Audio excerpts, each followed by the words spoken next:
여러분, 한 가지 질문으로 시작할게요. 당신이 지금 이 순간 성공하지 못했다면 그게 정말 당신 탓일까요? 유튜브를 켜면 매일 나오는 영상들. 저도 처음엔 아무것도 없었어요. 의지만 있으면 누구나 할 수 있습니다. 그 말 진심으로 믿으시나요? 오늘은 1997년 영화 가타카에서 시작해서 우리가 사는 이 세상의 구조까지 한번 끝까지 파고들어 볼게요. 영화 가타카는 유전자가 모든 것을 결정하는 미래를 배경으로 해요.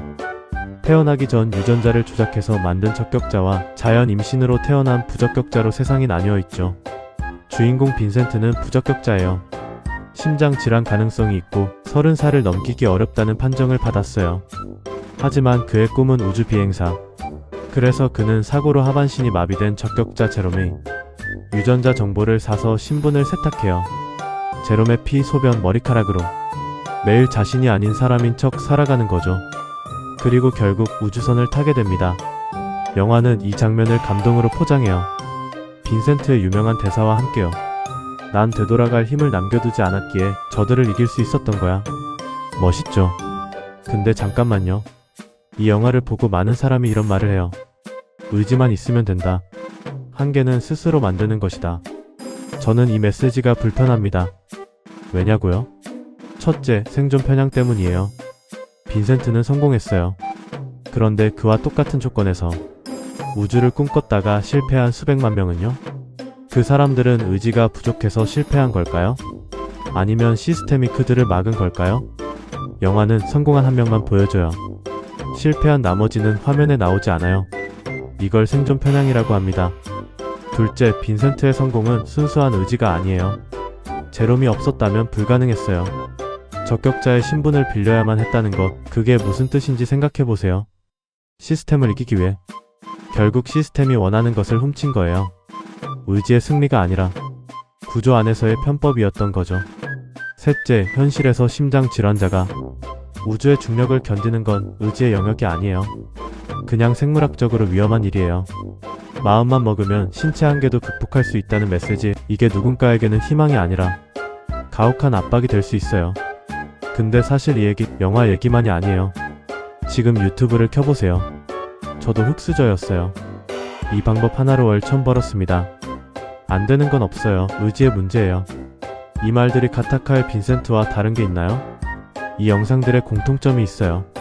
자신이 성공하기까지 따랐던 운, 시대적 배경, 주변의 도움을 다 지워버린다는 거예요. 오직 나의 노력만 남기는 거죠. 그 영상을 본 사람은 어떻게 되냐고요? 나는 왜 저렇게 안 되지? 나는 의지가 부족한 건가? 경제적으로 어렵거나 회사에서 치이거나 학교에서 뒤처지고 있는 사람에게 이 메시지는 희망이 아니에요. 내가 못한 건 내 탓이야 라는 말과 다를 게 없어요. 되돌아갈 힘을 남겨두지 않았다는 빈센트의 말, 현실에선 이렇게 들려요. 모든 걸 걸었다가 실패한 사람은 그냥 돌아오지 못한 거예요. 조용히 아무도 모르게. 여기서 본질적인 질문을 해야 해요. 왜 세상은 이렇게 의지를 강조할까요? 답은 생각보다 단순해요. 시스템의 결함을 인정하면 비용이 발생해요. 제도를 바꿔야 하고 폭지를 늘려야 하고 구조를 손봐야 하거든요. 하지만 내 의지가 부족한 거야 라고 말하면 아무 비용도 들지 않아요. 국가도 기업도 사회도 개인에게 책임을 넘기는 게 가장 저렴한 방법이거든요.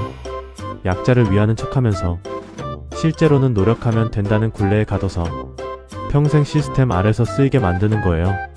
그렇다면 진짜 공정은 뭘까요? 저는 이렇게 생각해요. 차이를 부정하는 게 공정이 아니에요. 차이를 인정하는 것이 오히려 공정에 가까워요. 지능이 다르고 체력이 다르고 물려받은 경제력이 다르고 자란 환경이 다르고 아는 사람이 다르고 쓸 수 있는 시간이 달라요. 이걸 모른 척하고 모두 같은 출발선이라고 말하는 건 사실 가장 잔인한 거짓말이에요. 물고기와 원숭이에게 똑같이 나무 타기 시험을 보게 하는 것과 같아요. 그럼 어떻게 해야 할까요? 타고난 조건과 현재 상황을 데이터로 인정하고 그 차이에 맞는 책임과 혜택을 나누는 거예요. 능력이 많은 사람은 더 많은 사회적 책임을, 조건이 부족한 사람은 더 많은 사회적 보호를. 철학자 존 롤스는 이렇게 말했어요. 타고난 재능은 개인의 것이 아니라 공동의 자산이다.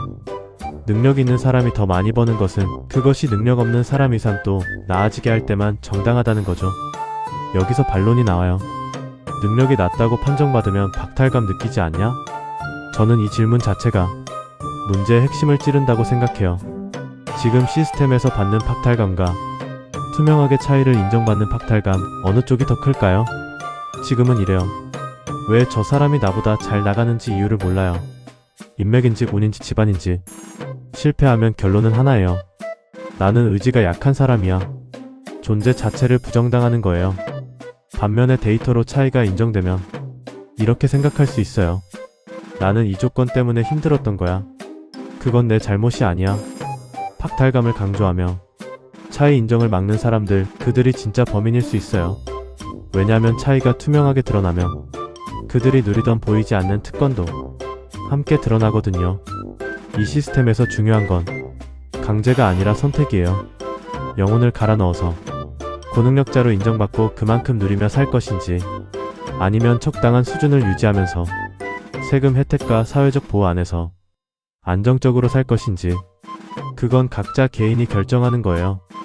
지금 시스템의 가장 큰 문제는 지능, 피지컬, 경제력, 외모 같은 태어날 때부터 부여받은 능력의 힘으로 얻은 혜택을 마치 자신들이 노력해서 성공한 것처럼 얘기하고, 상대적으로 그렇지 못한 사람들에게 의지가 부족해서 안 됐다거나 열심히 하면 너희도 될 수 있다고 얘기한다는 거예요.